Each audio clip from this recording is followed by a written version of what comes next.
je m'appelle Agnès Leleuc, donc en 2 mots. Là, je suis bretonne en 2 mots.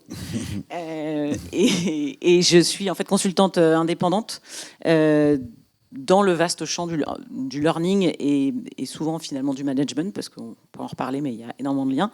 Et ça fait 2 ans que je travaille avec Pascal et sa belle équipe dans le cadre de la transformation de la LVMH House qui a eu lieu depuis 2 ans. Voilà, donc la LVMH House, en gros, c'est d'abord un lieu, c'est-à-dire qu'à Londres, il y a une maison que pendant des années on a louée, qu'on vient d'acquérir, et qui a été au départ, à l'origine, des premières activités de learning and development pour les dirigeants, les senior leaders du groupe LVMH. C'est aujourd'hui beaucoup plus que ça, et c'est là-dessus qu'on a travaillé avec Agnès sur un réseau de personnes qui font partie des structures LVMH et qui proposent des activités de learning and development pour tous les cadres du groupe dans les différentes régions du monde. Pour nous, les régions du monde, c'est l'Amérique, c'est l'Asie-Pacifique, le Japon est une région parce que c'est un gros marché, la France est une région, pas du tout ethnocentrique comme vous pouvez le voir, et Europe, Middle East est enfin une autre région. Mais surtout, ce qui est important de comprendre dans ce que l'on fait, c'est que, en fait, les principales activités en termes de volume de learning and development, elles sont faites par ce que nous, on appelle les maisons, c'est-à-dire nos filiales. Et que chez LVMH, les maisons sont plus importantes que le groupe. J'ai toujours tendance à dire qu'on a une culture du silo et qu'en plus, on est fier de notre culture du silo. Et ces silos, ce sont des maisons. Il faut bien reconnaître que ces maisons, elles n'ont pas une direction, un cadre, quand elles font des activités de learning and development. Elles ont évidemment 2 grands types d'activités de learning and development. Tout ce qui tourne autour de ce que nous, on appelle le brand education, dans lequel il y a des activités de learning autour du produit, du service, de tout ce qui peut accompagner ce qu'une marque veut exprimer. Et puis, il y a d'autres activités qui sont plus autour du management et leadership et d'autres activités qu'on pourra le voir. Mais on est une petite partie de tout ça et on essaye d'être complémentaire des maisons. Et ça, c'est un élément très, très important à comprendre parce que on est dans un endroit où la culture est plus importante que la stratégie. Voilà. Et vous allez voir, je vais le couper souvent, en fait. Oui. On aime bien jouer comme ça, donc je vais le couper souvent. Et en fait, pour revenir sur ce que dit Pascal, si on remet en perspective la transformation qui a eu lieu, c'est exactement l'histoire qu'il vient de raconter, je pense, qui est très pertinente par rapport à cette question. C'est-à-dire qu'au départ, il y avait un bâtiment qui était un lieu presque caché, presque une île secrète qui fait rêver pour les seniors leaders de toute l'entreprise. Donc, en gros, le top 1000 à peine au départ. Sur 165 000 personnes. Sur 165 000. Hein. Et puis le premier passage de la transformation, ça a été, on va continuer à garder cette dimension extrêmement particulière, extrêmement exclusive pour les seniors leaders. Mais on va aussi très consciemment offrir des opportunités de développement à tous les managers, donc à 30 000 personnes à travers le monde. Donc il y a eu déjà une intégration pour devenir une seule équipe. Donc la LVMH House est devenue une équipe mondiale qui s'adresse à 30 000 personnes à travers le monde. Donc c'est déjà une profonde transformation en préservant quand même l'existant. Et le dernier niveau, c'est comment je passe de je crée des événements apprenants pour des senior leaders à je crée des événements apprenants pour tout le monde à je suis un enabler, je suis un booster, je suis un facilitateur de tout ce qui peut permettre de devenir une entreprise apprenante à travers l'organisation. Donc, comment ils sont en train de passer finalement de faiseurs à, je sais pas quoi, on cherche encore le mot d'ailleurs. Donc voilà, c'est un peu le mouvement et finalement pourquoi Pascal aussi m'a proposé de venir avec lui, c'est que moi je suis semi-externe interne et donc c'est assez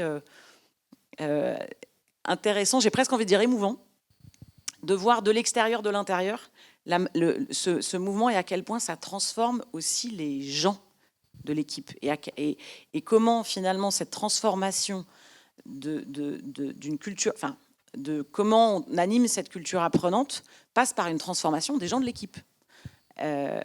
Et voilà, et moi je les ai vus en fait se transformer. Et 2 ans, finalement, à la taille de l'équipe, c'est un chouette parcours. Alors, en effet, il y a, oui, hop. Plus loin, encore. Hop, ça c'était nous. Voilà. Ça c'est la question. Là, c'est la question qu'on avait. Et une des choses qu'on s'est dit avec Agnès quand on a reçu la question, c'est qu'on aimerait la libeller de façon différente. On aimerait la libeller de façon différente parce que cette idée de faire naître une culture, on préférerait l'idée de dire qu'il faut la faire émerger.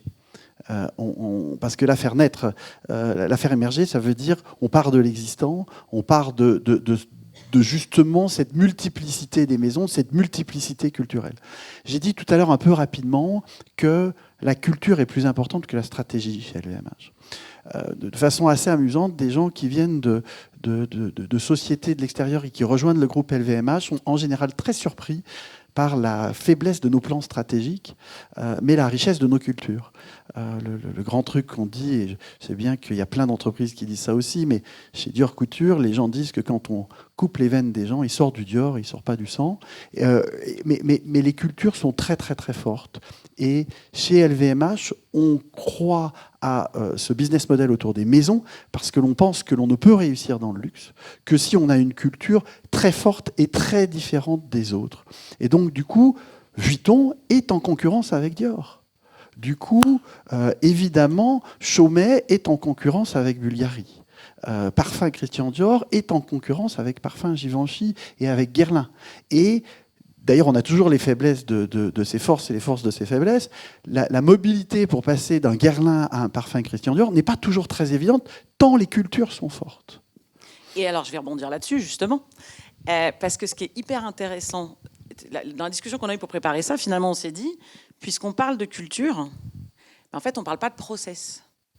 Et faire naître, c'est un truc où je mets un process pour que un système se comporte d'une certaine manière. Et donc, en fait, pourquoi LVMH est très à l'aise avec... on va dire très à l'aise avec cette notion de travailler la learning culture, c'est parce qu'en fait, dans learning culture, il y a surtout culture. Donc, en fait, il ne s'agit pas de mettre en place des process. Et par exemple, la mobilité, la manière dont on sait le faire historiquement, c'est de mettre en place des process. Et ça, chez LVMH, les process, on n'aime pas trop. C'est pas un truc qui anime. Si vous allez chez LVMH et dire, alors on va, pour soutenir la transformation omnicanale, on va mettre en place des process, vous perdez tout le monde. Par contre, si on dit, pour soutenir la transformation omnicanale, on va travailler à partir de notre culture pour transformer ce dont on est capable, là, on emmène les gens. Et c'est pour ça que la LVMH House, quelque part, est sortie de sa coquille avec énormément d'énergie et énormément d'envie, parce qu'on a dit culture. On n'a pas dit process. Et ça, je crois que c'est hyper important. Si vous vous posez la question de comment je fais émerger une learning culture, encore une fois, comme dit Pascal, on ne crée pas une culture. Et moi, finalement, ce que j'ai, un des rôles, tu me le diras, Pascal, mais que j'ai eu là-dedans, c'est comme j'étais externe-interne, j'ai pu voir. On ne voit pas une culture quand on est dedans. On ne peut pas la voir, sa propre culture. Et finalement, et en plus, chacune des maisons a une culture différente. Et finalement, le ping-pong qu'on a fait, c'est, mais attends, moi je vois ça. Donc la question finalement qu'on pourrait vous renvoyer, c'est vous, pour faire émerger votre learning culture, qui vous avez ou comment vous vous équipez pour voir votre culture. Et à partir de cette culture, voir les drivers qui sont à l'intérieur ou les leviers que vous pouvez utiliser pour spécifiquement la dimension learning de cette culture. Et là, on est en train de dire des trucs qu'on n'avait pas du tout prévus. Mais voilà. Alors, non, il y a des éléments importants dans ce qui est dit aussi, c'est que on est dans une culture, pour le coup, au niveau du groupe, qui n'est pas une culture très valorisante du learning. On est d'abord dans une culture qui valorise la personne. On a un framework culturel qui s'appelle Being LVMH, qui a 3 valeurs, innovation et créativité, excellence, et puis entrepreneurship. Et au-dessus, on a défini un core belief. Un core belief très simple, qui peut paraître très générique, qui est « People make the difference ». Mais en fait, c'est un truc très fort et qui d'ailleurs peut être lu de façon différente. Dans People Make the Difference, on dit les individus, chaque individu fait la différence. Et lorsque vous dites ça, vous dites que l'individu est plus fort que l'organisation. On n'est pas très bon en organization design. C'est assez cohérent avec le fait que vient de dire Agnès qu'on n'est pas très bon en process. En revanche, on a une espèce de fascination pour la femme providentielle, l'homme providentiel, contre lequel il faut aussi qu'on se batte au quotidien. Et si on parle de culture apprenante, c'est quelque chose à partir duquel il faut qu'on fasse très très attention. Le deuxième élément, c'est que quand vous êtes dans cette culture de l'individu, de la personnalité, en anglais on dit character, moi j'aime beaucoup ce terme anglais parce qu'à la fois il dit on a un caractère et c'est un personnage, et c'est un élément très important dans nos organisations, et pas simplement au niveau des CEO ou des directeurs artistiques des maisons de mode, que ce soit très très clair, à tous les niveaux, c'est quelque chose de très très très important et qui se retrouve fort. Eh bien, on a une culture du coup du staffing. C'est assez intéressant, c'est-à-dire qu'on est plus intéressé par trouver la bonne personne, attirer la bonne personne pour qu'elle soit au bon endroit, à la bonne place, au bon moment. Mais du coup, on a beaucoup moins une culture du développement. Et donc beaucoup moins une culture du learning. Et donc ces 2 éléments, c'est des éléments sur lesquels il faut à tout prix qu'on travaille. Et c'est pour ça qu'au niveau de la LVMH House, on a une ambition. Je ne sais pas si c'est le prochain slide ou pas. Voilà. On a une ambition qui est que... Alors, je n'ai rien inventé. Tu peux appuyer maintenant, qui est L supérieur à C. Alors, d'où vient cette espèce de grosse chose? C'est que ça vient de... J'ai été à une conférence par une société extérieure qui faisait référence elle-même à un CEO japonais qui avait écrit ça. Je n'ai pas retrouvé qui c'était. Ça n'est donc pas de moi, mais c'est un élément que j'apprécie énormément. Très, très simple. Quand on parle de C... Oups, c'est pas dans ce sens-là, c'est dans le sens contraire, voilà. Quand on parle de C, on parle de change. C'est très très simple. C'est très très simple, mais s'il y a une chose dont on est sûr, s'il y a une chose qui ne va pas changer, c'est qu'on aura de plus en plus de changements et que ce changement sera de plus en plus rapide. Et évidemment, le L, c'est learning. Mais ce que nous essayons de dire au quotidien à nos dirigeants en termes de sensibilisation et qui est plus fort que tout, c'est si vous n'apprenez pas plus vite que le changement arrive, vous êtes hors jeu. Et donc, chaque fois que je parle maintenant, chaque fois que je prends la parole, chaque fois je dis L supérieur à C, chaque fois je reviens sur cet élément qui est juste un tout petit élément de sensibilisation. Et j'imagine que les gens qui sont dans cette salle seront assez d'accord avec ce que je dis et ça peut leur paraître une évidence. Ça n'est pas une évidence. Ça n'est absolument pas une évidence parce que cette idée de learning est quelque chose qu'on veut remettre au centre de ce que nous délivrons, de ce que nous proposons au quotidien. Et donc l'idée, c'est d'écrire ça sur le fronton de tous les endroits où nous allons être. La LVMH House de Londres, on en a d'autres maintenant, puisqu'on en a une à Tokyo, une à New York et une à Singapour. On va en ouvrir une dernière à Hong Kong. On va écrire L supérieur à C. Et alors, justement, 2 exemples pour illustrer ça. Un, pour illustrer ce sujet on n'a pas besoin, en fait, d'apprendre, on est déjà super bon. En fait, LVMH, c'est un groupe qui va très, très bien. Ça va vraiment très, très bien. Donc, comment... Parce que le comment faire émerger une learning culture, OK, mais en fait, la question d'avant, c'est pourquoi. Et nous, merci, ça va bien. Les gens sont fiers de travailler chez LVMH, les résultats sont incroyables, la croissance est incroyable, etc. Et j'en discutais cette semaine avec quelqu'un d'une des entités qui disait « On a une culture du développement extrêmement faible », exactement ce que disait Pascal. On veut absolument que les managers apprennent à développer leurs équipes et veuillent développer leurs équipes et apprennent à développer leurs équipes, notamment pour des problèmes de recrutement, pour des enjeux de recrutement. Et donc, on va mettre en place ça, d'accord. Bon. Et en fait, pourquoi ? Et ce que disaient ces gens, mais on n'arrive pas à ce que les dirigeants s'intéressent au sujet. Mais parce qu'en fait, pour faire émerger une learning culture, il faut quand même que ça serve à quelque chose. Et ça, quand Pascal, partout dans le système, dit ça, il dit quoi ? Il dit, que vous soyez CEO d'une entreprise, directeur de la fonction supply chain, etc., vous êtes tous en train de parler de transformation. Or, se transformer, c'est apprendre à faire d'autres trucs. Donc moi, learning, je suis absolument essentiel dans votre mécanisme, et donc la learning culture est une nécessité absolue dans votre transformation. Et on a parfois tendance, je trouve ce qui est très bien fait dans le cadre de cette organisation extrêmement complexe, c'est qu'au lieu de tomber... Alors, on fait aussi du comment, on fait aussi du... Voilà, on a des programmes, on a des outils, on a des blablabla, des maisons, enfin des bâtiments. Mais surtout, ce que fait Pascal à travers le monde quand il met son L supérieur à C partout, c'est dire, quelle que soit la manière dont vous allez décider de le faire, rendez-vous compte qu'il faut le faire et comprenez qu'il faut le faire. Et la puissance de ça, de ces 3 signes dans une organisation complexe, c'est qu'en fait, n'importe qui peut se l'approprier. Si je fais un raccourci, vous m'excuserez le raccourci, français, liberté, égalité, fraternité. Qu'est-ce que ça veut dire? C'est un peu compliqué, je ne saurais pas vous le dire, je ne saurais pas le traduire dans un process.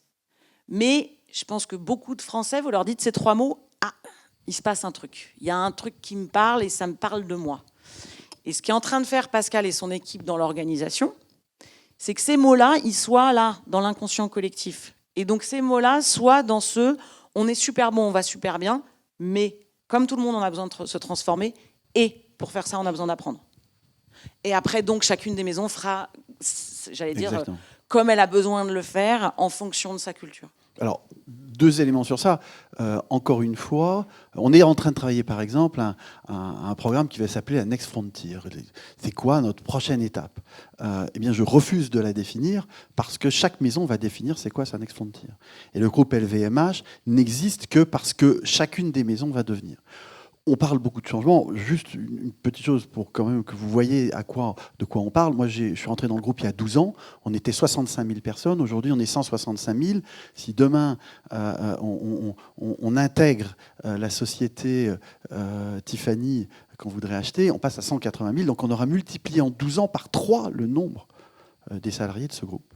Alors, on a fait assez peu d'achats avant Tiffany, qui est un gros achat, pour être très honnête. Donc, en plus, c'est essentiellement la croissance interne. Donc, c'est un truc hallucinant. Notre chiffre d'affaires est passé de 17 milliards à 50 milliards aujourd'hui. C'est quand même quelque chose qui oblige à gérer cette histoire de changement. Derrière ça, on s'est donné... J'y suis arrivé cette fois.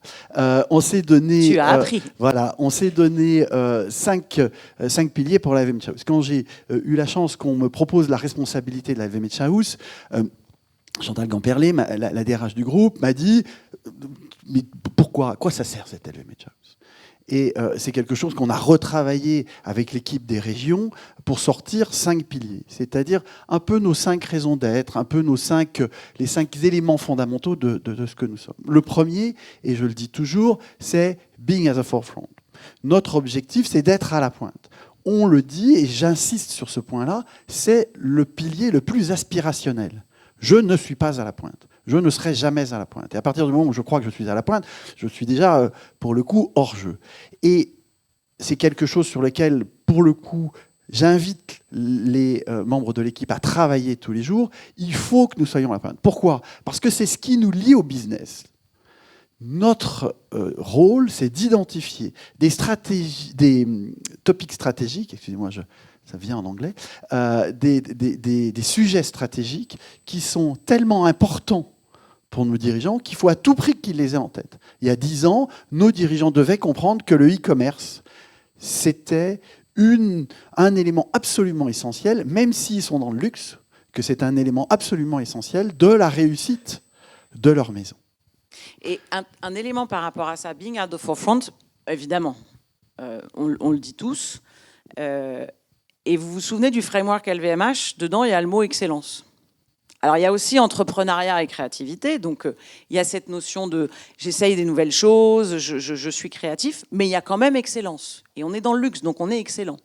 Donc une des tensions que ça crée dans une équipe learning, dans un environnement pareil, c'est comment je fais pour être at the forefront, donc en tout cas pour tendre vers, donc pour essayer des nouveaux trucs, en étant excellent. C'est impossible puisque c'est nouveau. Et donc, en fait, il touche chaque jour à cette immense difficulté de apprendre, c'est commencer par pas être bon. Comment, et donc, quelque part, ils vivent cet élément de leur culture, cet élément très compliqué de leur culture d'apprenance, de leur learning culture, qui est qu'ils n'ont pas le droit de ne pas être parfait. Comment on fait pour apprendre quand on n'a pas le droit de ne pas être parfait? Je caricature, je vois Julia qui dit non, on a le droit de ne pas être parfait.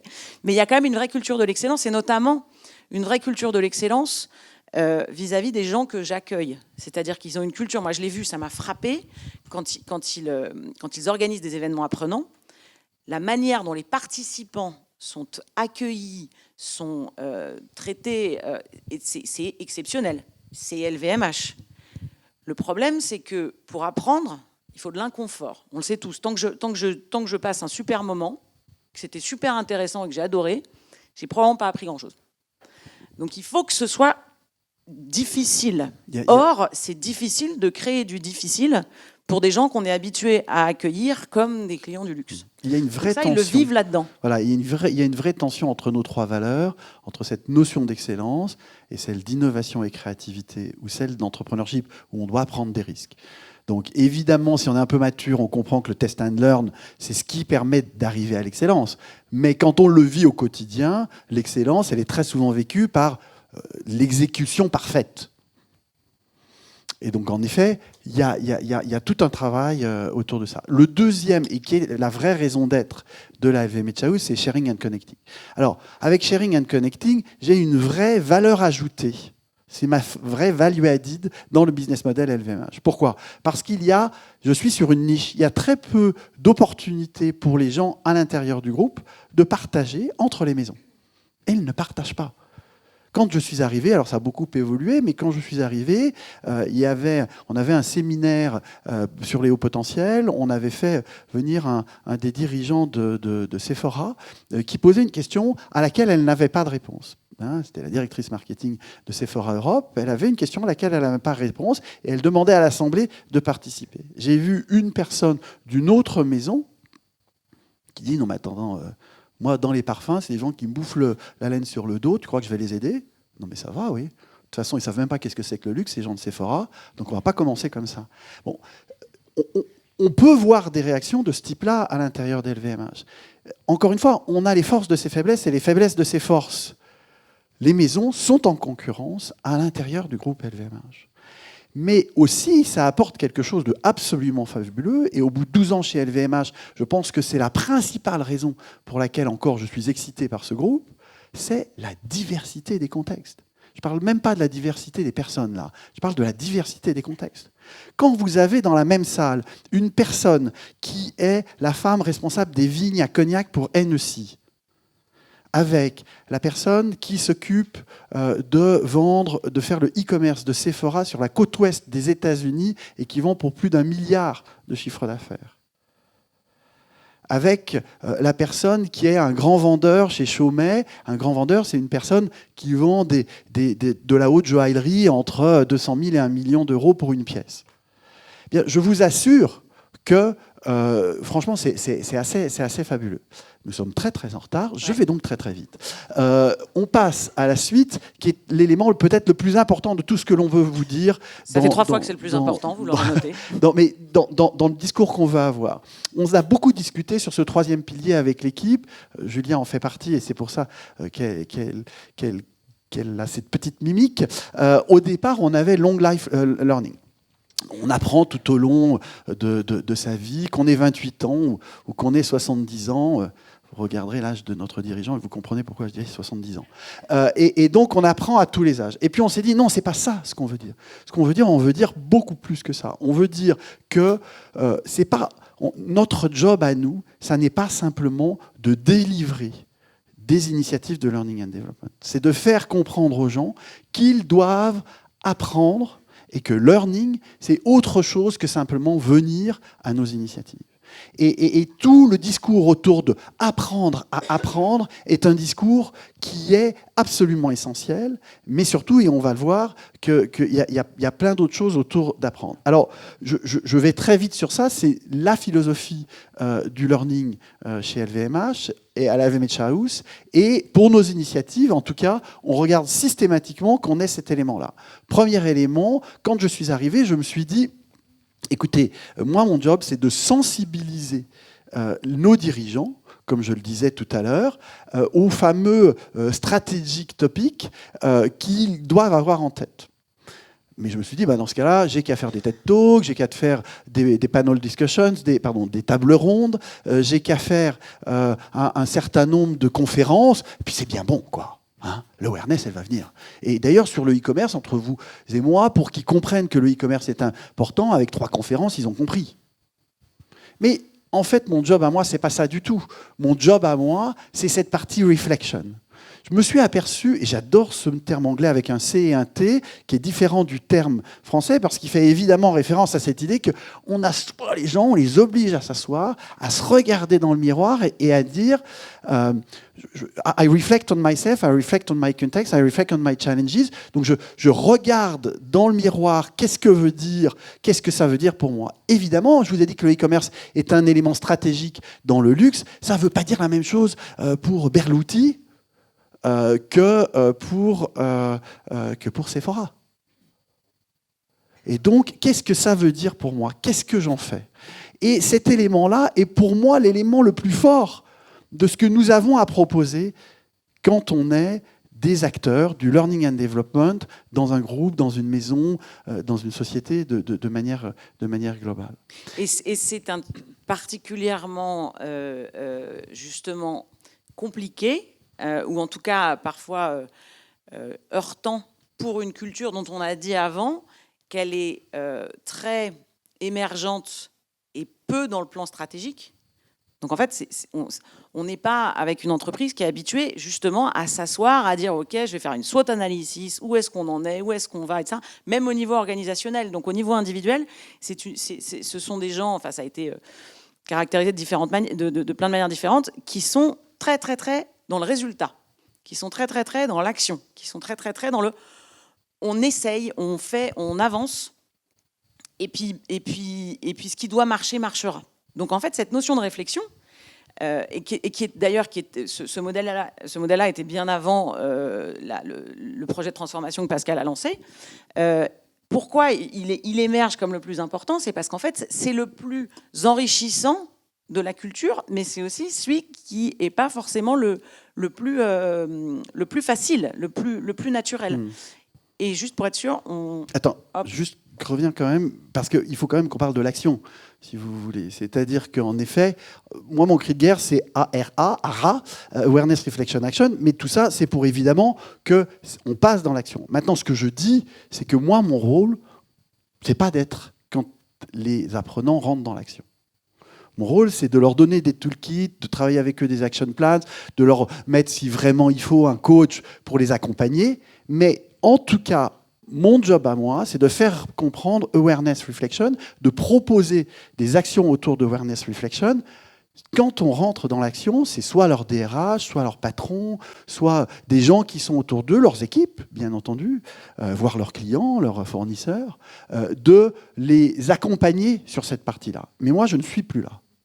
Et ça fait partie des discussions que nous avons en cours avec Pascal, puisqu'en fait, la transformation actuelle de l'équipe, et notamment la mise en œuvre beaucoup plus volontariste de ce limitless learning, qui est finalement le blended learning à la LVMH, c'est qu'ils vont de plus en plus vers cette notion d'action. Donc, comment la LVMH House participe à encadrer, aider, supporter la mise en œuvre de l'action. Si on revient sur notre 70-20-10, finalement, ils sont en train d'être plus explicites sur leur ancrage dans le 70. Et finalement, la manière dont ça se traduit, c'est les premières expériences volontaristes en vrai blended learning. Pascal, tu présenteras le modèle, mais qui encore une fois, le premier truc intéressant, c'est que ce modèle, c'est pas au départ LVMH House s'est dit, alors le blended chez nous, ça va être ça. Non, on a travaillé, on a fait un certain nombre de projets, on a essayé un certain nombre de choses, on s'est raté sur un certain nombre de choses, on a réussi d'autres. Et ça a permis de dire, et donc, vu qui on est, vu la culture, vu la réalité du monde aujourd'hui, c'est ça, pour nous, le blended learning. Et en fait, le blended learning, c'est cette notion de limitless learning. Et c'est hyper intéressant en transfo, c'est vraiment le point sur lequel, avec Pascal, on est le plus en exploration, presque, parce qu'il y a le blended learning, vous avez la littérature, qui vous dit que la moitié de la planète est passée en blended learning et que tout le monde apprend tout le temps de manière, voilà, et qu'on va pouvoir apprendre le courage managérial avec des vidéos d'1 minute 30 sur le quai du métro. Et puis il y a la réalité de ce qui est réellement fait dans les entreprises, de ce que les prestataires savent vraiment faire. Et il y a plein de prestataires qui savent faire une ou deux choses très très bien. Mais dans blended learning, il y a blended en fait. Et donc il faut apprendre plein de trucs.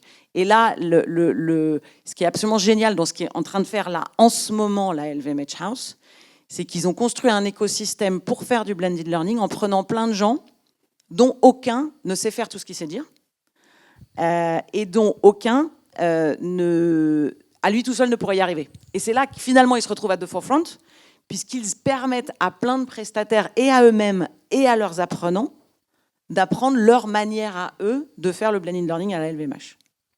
Je crois que notre temps imparti est terminé. Juste, voilà. En fait, ce schéma, vous le comprenez tous et il est important. Ce que je voudrais dire, c'est que c'est notre expérience à nous. Il reprend des choses, bien sûr, existantes. Le classique, c'est dire face-to-face et virtuel quand on parle du blended learning. Nous, on ajoute le côté self-paced or together en termes de rythme. On rajoute aussi, j'apprends de moi-même, j'apprends de mes peers, c'est évidemment le peer learning, et j'apprends d'experts extérieurs, et je finis par le 70-20-10. Et la conjonction de ces quatre choses est importante. Juste pour terminer, bien sûr, nous sommes la vitrine du groupe LVMH et surtout la vitrine de l'écosystème LVMH. Un écosystème, c'est un ensemble d'unités biologiques qui peuvent vivre de manière indépendante, mais qui vivent ensemble. D'accord ? Et tout ça est ancré de façon très très importante dans les régions et les maisons. Parce qu'on n'a pas ici le temps de parler de la dimension culturelle nationale, mais c'est un point important. Juste...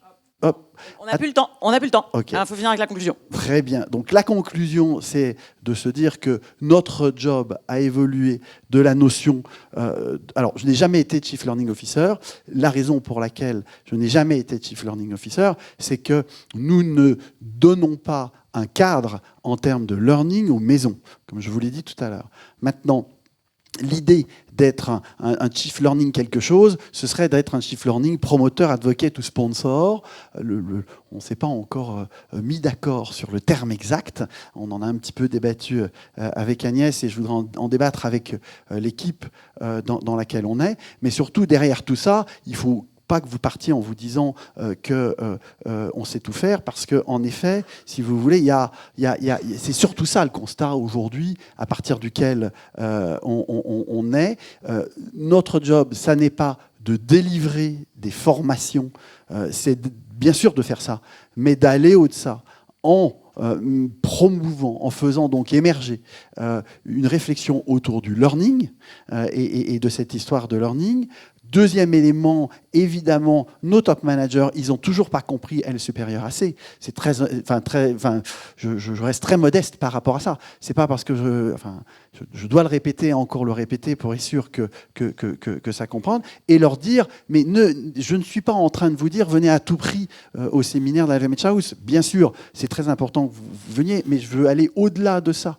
Réfléchissez sur qu'est-ce que ça veut dire le learning dans votre organisation.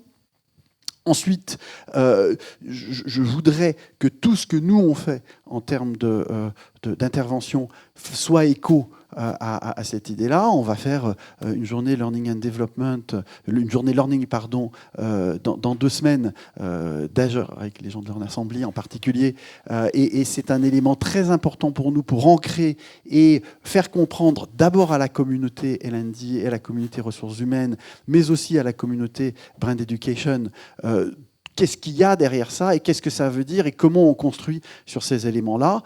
l'élément de blended learning, soyons très honnêtes, on en parle comme si on était très très à l'aise avec ça. On n'est pas très à l'aise parce que c'est pas partout pareil. Et la semaine dernière, il y a 2 semaines, j'étais aux États-Unis et je présentais nos nouveaux séminaires autour des fondamentaux du management et du leadership, et je leur montrais le blended learning. La première réaction, c'est de dire: ah bon, vous mettez ça sur 3 mois, c'est la panique, je comprends pas ce que vous me dites, mais pourquoi, comment ça, un chemin sur 3 mois, mais je peux pas vous donner les gens en 3 mois. Donc, je veux dire, il faut qu'on apprenne à parler de ça et à parler à la fois sans faire peur et en valorisant tous les éléments qualifiants, bien entendu, mais au-delà de ça, tous les éléments positifs pour les personnes et pour le business.